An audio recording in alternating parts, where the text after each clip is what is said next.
ACF. My name is Rich Sandone. I have the honor of leading 12 talented chefs on our Nestle professional team. My team and I would like to welcome you to the 2020 Dr. L.J. Miners Chef Professionalism Award Ceremony. The award is sponsored by Miners Brand, a brand that's been a proud sponsor of the ACF for the past 50 years. I am broadcasting to you from one of the kitchens at our Nestle Professional Customer Innovation Campus here in Solon, Ohio. Of course, this is not how we anticipated this celebration would be taking place, and probably like you would have preferred celebrating in person. But we certainly wanted to recognize the accomplishments of our 4 regional winners. Thank you to all the members that voted online. Helping me as my co-host this year is my friend Rocco Paradiso. Rocco will be introducing our 4 regional winners. What's happening, everybody? Rocco Paradiso here, and I've got to tell you, I for one am super excited about this. I'm here at my home in Bradenton, Florida, but what I want to discuss is this. These next 4 finalists have such a passion for cooking, for teaching, for coaching, and for mentoring, and I for one am super excited to introduce each of them. Let me introduce you to our first chef, Chef Kenneth Trout. He works as a chef garde-manger manager at the Resorts Casino Hotel in beautiful Atlantic City, New Jersey. He has a deep commitment to community service and has been a member of the American Culinary Federation for over 37 years. Chef Kenneth Trout likes to get deeply involved in his craft. It's not just creating unique recipes for guests. He loves to develop valuable solutions for his colleagues and the community. Chef Trout works at the Resorts Casino Hotel in Atlantic City, where every new banquet is a challenge and opportunity to show off his team's talent. Trout has been a member of the Professional Chefs Association of South Jersey for 37 years, holding every office before becoming president in 2017. Chef Trout leads a very progressive chapter, planning many events each year, such as an annual Veterans Brunch and 4 Chef and Child initiatives to raise money for scholarships, chefs in need, and his community. He loves talking to new culinary students about ACF and getting them involved early so they can benefit from its many rewards. ACF is a family affair for Trout. His wife Meg is also very involved and inspires him every step of the way. It's a delicate balance between work, family, and being an effective ACF president. Chef Kenneth Trout loves to be a part of it all, to help whoever he can. The next finalist is Chef Brian Hardy, who works in an upscale retirement community in St. Louis, Missouri. He also enjoys private dining and mentoring young chefs. For Chef Brian Hardy, it's not about winning medals. He loves the adrenaline rush of performing and thrives on setting up others for success. For the last 20 years, Chef Hardy has worked at the Gatesworth, an upscale retirement community in St. Louis. He loves private dining because he enjoys learning what the residents like and pushing himself to exceed their expectations. For Chef Hardy, it's not just business, it's very personal. In his kitchen, it's all about the team and continually learning to grow every day. He loves getting to know his young cooks because everyone learns a little differently. He discovers what makes each one tick so he can help them be as successful as possible. Over the years, 6 talented apprentices have graduated from his kitchen. Hardy is also an adjunct professor at St. Louis Community College at Forest Park. He teaches his students valuable skills that can be used for ACF certification and competition. In honor of those who preceded him, Chef Brian Hardy performs and teaches the craft of cooking at the highest level every day. Our third finalist is Chef Gary Kleinfelter. He works at the Gulfstream Bath and Tennis Club in Florida. He also mentors young chefs and even started an internship program. Chef Gary Kleinfelter believes that when you love something, it comes naturally. His love for food and people makes it easy for him to give back and provide opportunities for others. Chef Kleinfelter works at the Gulfstream Bath and Tennis Club, a luxury private club in Florida. He enjoys the challenge of creating memorable food experiences for his members day after day. Chef Kleinfelter also takes great joy in mentoring young culinarians. 4 years ago, He started the J1 Cultural Internship Program. It attracts interns from all over the world who want to train in his kitchen and experience American culture. When they move on, they're armed with knowledge and skills that positively change their lives forever. Community involvement is just as important to Kleinfelter. He often prepares multiple course dinners to raise money for the American Cancer Society and Children's Home Society.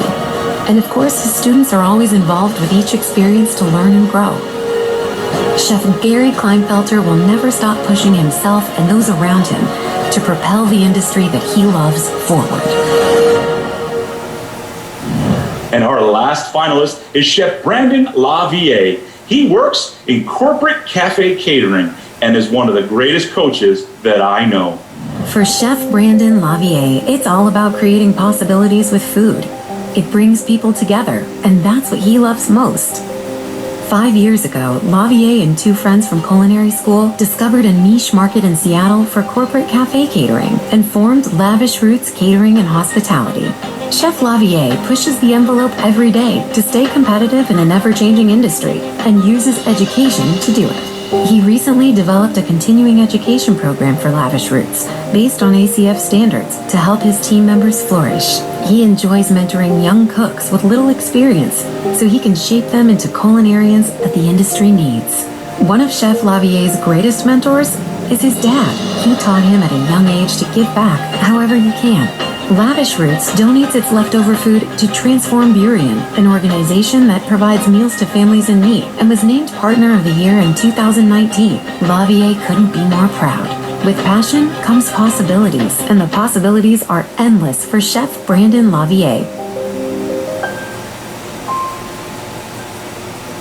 Thank you again to this year's finalists. And now let's go back to Rich Sandone. And Rich, I know that this award has so much meaning to you. I would love to hear a little bit more about it. Thanks again, Rocco.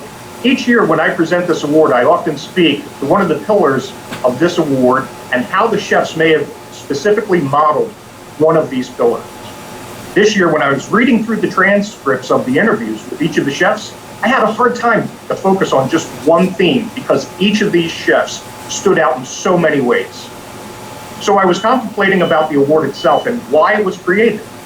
Many have heard the story of how Dr. Miner funded a group that lobbied the Department of Labor to change the title of executive chef from services to the professional category.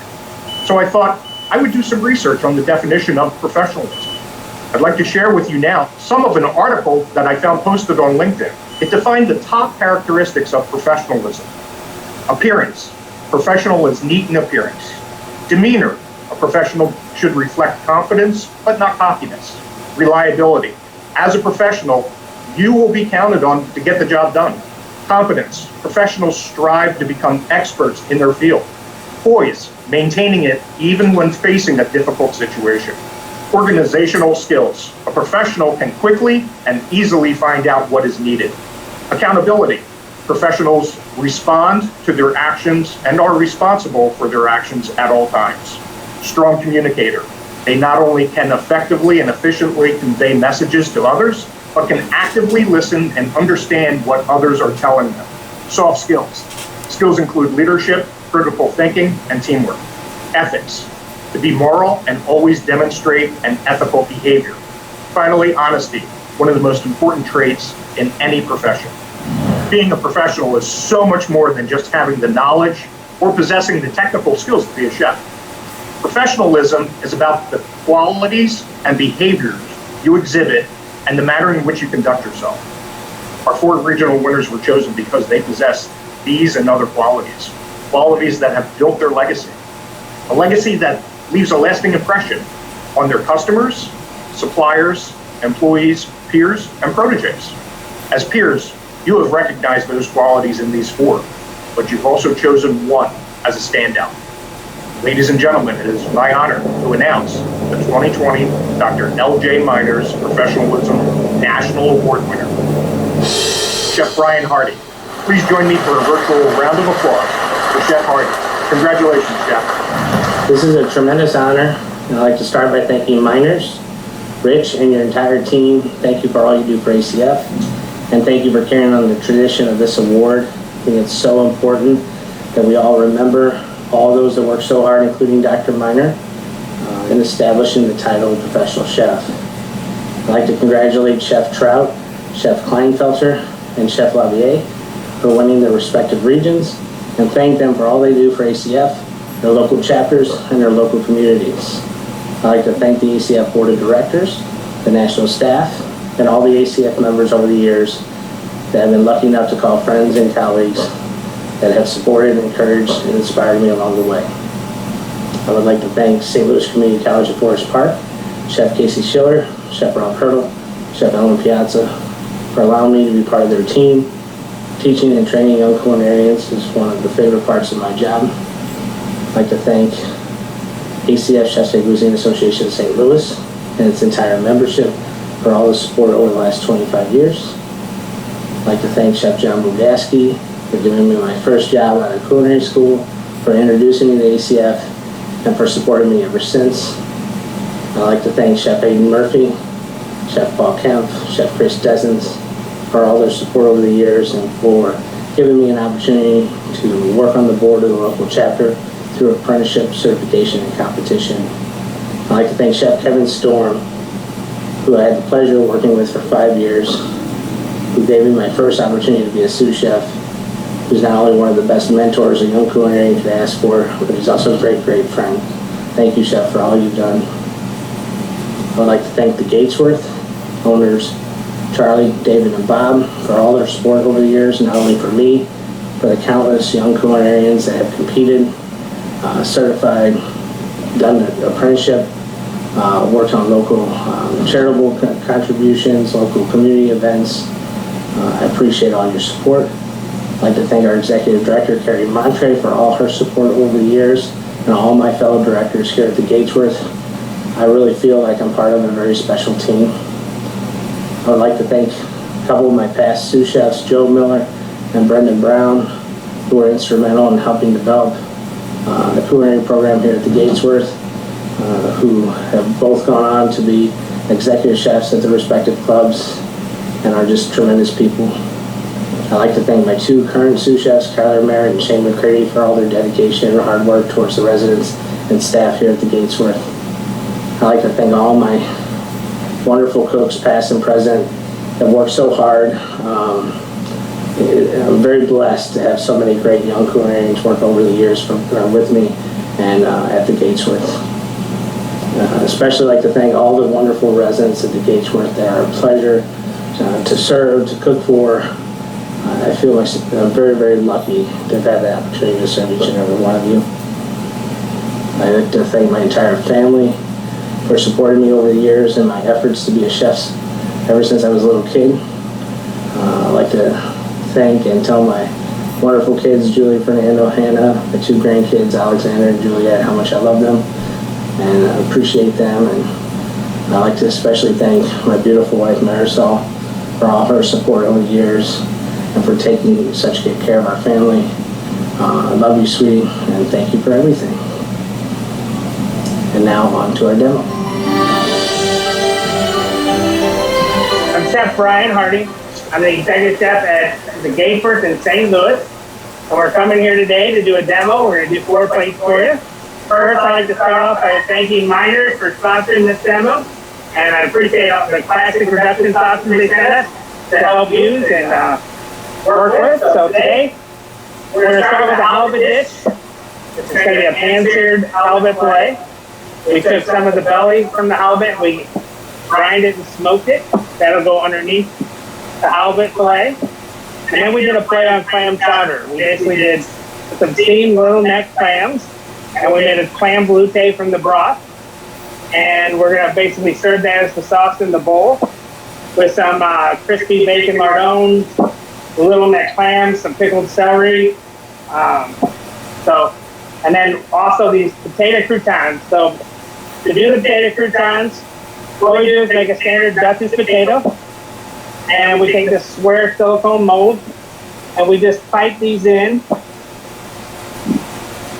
to the molds, like so, and then we just level them off nice and clean. You just want to make sure they're completely full. Go for it.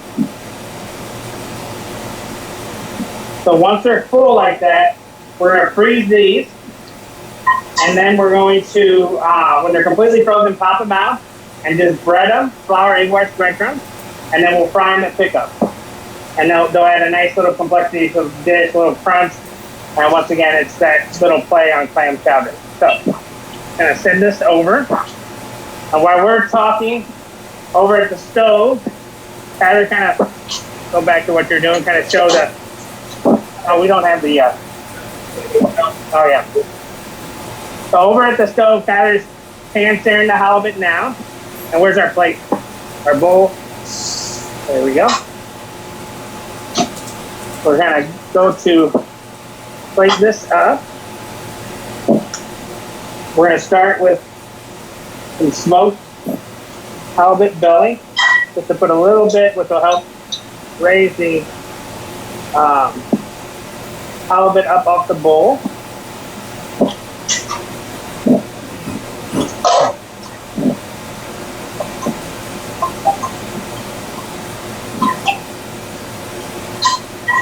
We got our nice clam blue-tank.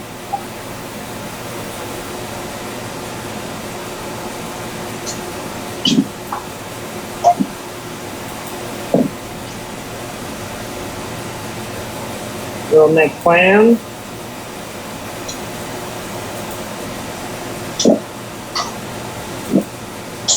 The halibut fillet.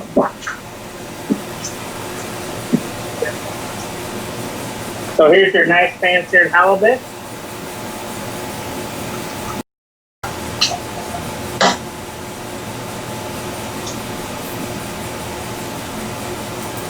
Do a little potato croutons.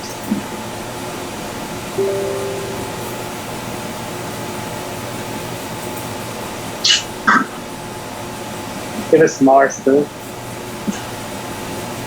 This is a little pickled celery.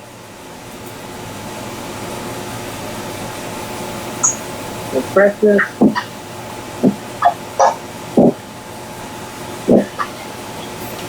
A little crispy bacon.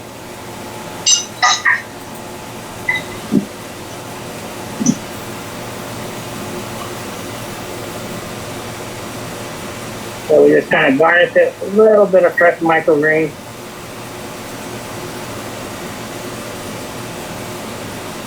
And there you go, little pan-seared halibut, clam chowder style. All right, our next course today is a salad course. We're going to do a little avocado marble, some compressed watermelon, little watermelon radish, little baby greens, and a little frozen kind of saved feta cheese on top. So first we make the avocado marble. The thing we do quite often here is take the avocados and we basically spread them out, little lime juice, little salt, and we just cryo vac them and freeze them in these little packages. And then we cut it frozen and pre-plate them on the plate and then let it temper out. So it's a nice little touch. It's really summery, goes pretty well. And then we take our little greens here, a little citrus vinaigrette, something light, kind of cleanse the palate from the halibut course.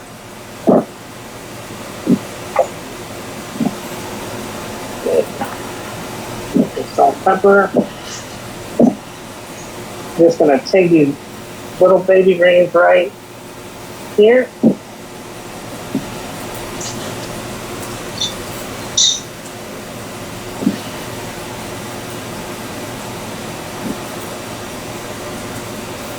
And so,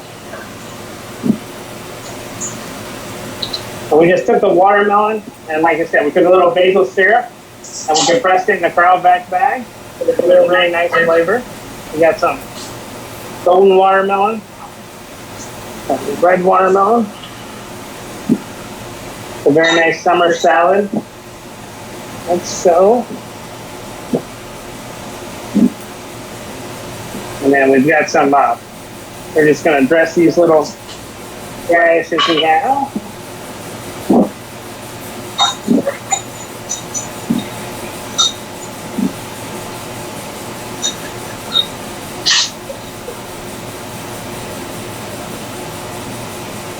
more. We have some little pickle baby onions. Right here. Right there. We just froze a little piece of feta. We're just going to kind of lightly grate it over the top of the salad.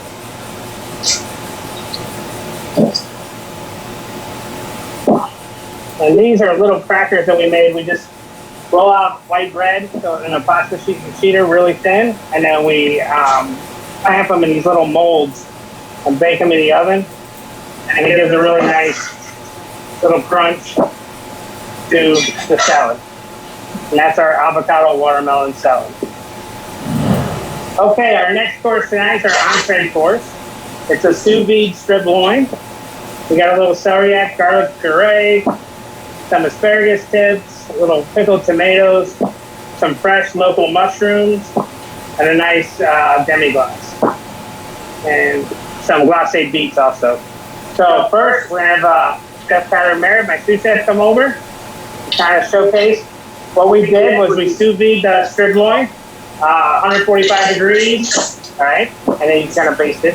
But Tyler basically sous vide this at 145 degrees to about 119 degrees. And then he took it out and he pan seared it. A little bit of onion, garlic, thyme, whole butter, just to get a really nice basted flavor. Go ahead and take that back, Tyler. And I'll start plating and then get ready to cut and serve a piece. So what we're going to do is take this plate. We're going to take our little celeriac garlic puree. Put it right here. Kind of create a nice little line there.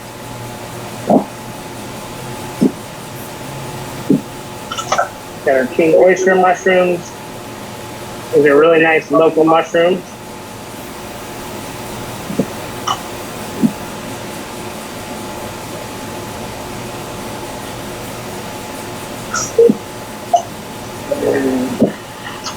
We got some asparagus tips.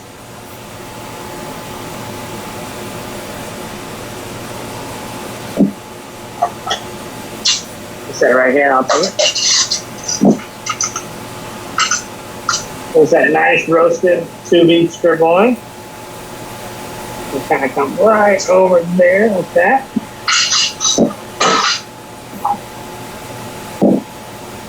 We got some pickled tomatoes.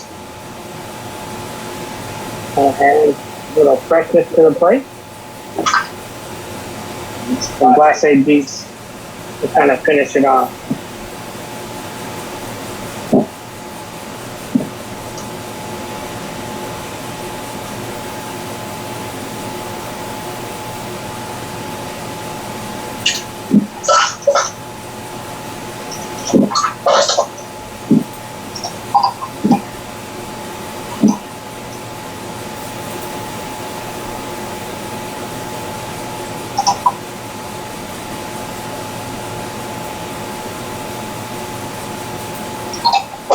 And a little Maldon salt. We always put a little touch of Maldon salt right on the nice cut strip loin. So there it is, our sous vide strip loin. Entree. Okay, our final course is our dessert of the day. And it's basically our kind of version of s'mores. We made these little chocolate Bavarians and these little molds and then spray them with cocoa powder. They're going to sit on a little graham cracker disc. We've got some meringue that we're going to pipe on the plate in shorts like marshmallows. We've got a little graham cracker crumble, some chocolate and caramel sauce, and then we made a little toasted marshmallow ice cream to go on the graham cracker crumble. So start the plate up. So the first thing we do, a little spot for the Bavarian, and then we just use some nice little pipes. Meringue in different areas. Doesn't have to be exact.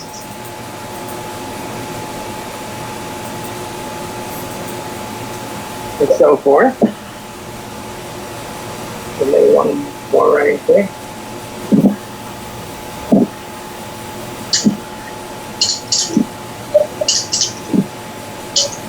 And then we're just going to lightly Pour some meringue.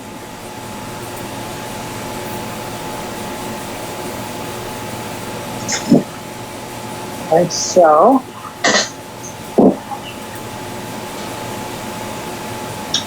We're going to put the little Bavarian right on there.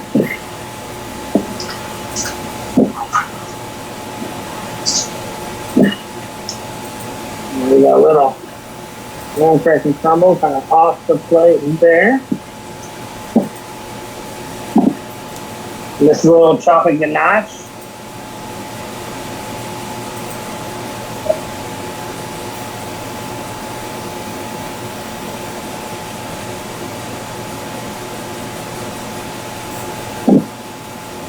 And a little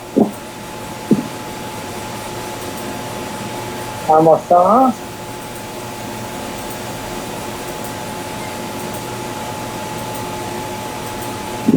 All right. And then we just put a little bit of gold flake right on top. Just like that, as a little accent point. Okay. That. And then the ice cream. For the toasted marshmallow ice cream, what we did was we take a vanilla-based caramel glaze.